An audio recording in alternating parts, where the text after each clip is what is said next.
I'm here with Ross Rowbury, who's president of Edelman Japan. Ross, welcome. You've been working in this market for a lot of years. We won't say how many, we'll give your age away. But and you came over from the investment banking side, actually. Now, you work for Edelman in Japan. The Edelman Trust Barometer has become established as one of the top sort of indicators of trust. And it shows really that levels are at a pretty low state across both business, governments and other institutions. How does that play out in Japan? What's the level of trust in institutions here, especially in the light of what happened last year with 3/11? I think I would describe the trust results for Japan this year as nothing but stunning. Japan was always, I think the Japanese are a very tolerant society, and even though we had seen a lot of scandals, a history of constant change in government, the trust profile for Japan was fairly neutral over a number of years. As a result of 3/11, this year we've seen the total collapse, I would say total annihilation of trust in Japan. The number of people that trust a government spokesman is 8%.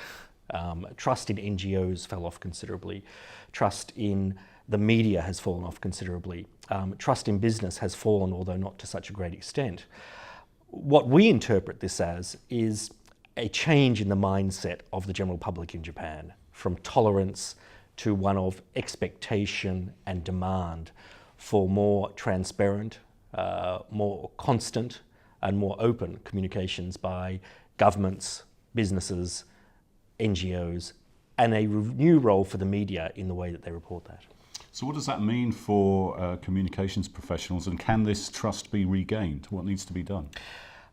Trust is one of those things, of course, that takes many years to build up and can be lost in 5 minutes. So I think it will be a slow process in rebuilding that trust. But I get the sense that there is a very deep understanding that there are issues across all those four different institutions.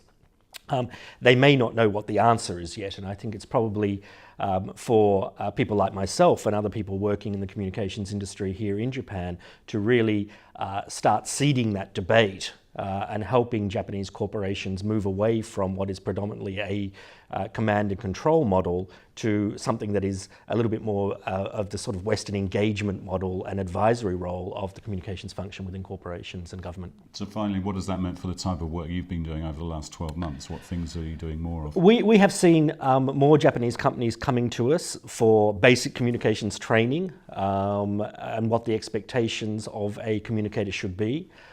We are doing more work with Japanese companies on what we call master narratives in how they actually talk about themselves to the world and how they refine their messages and get their messages down.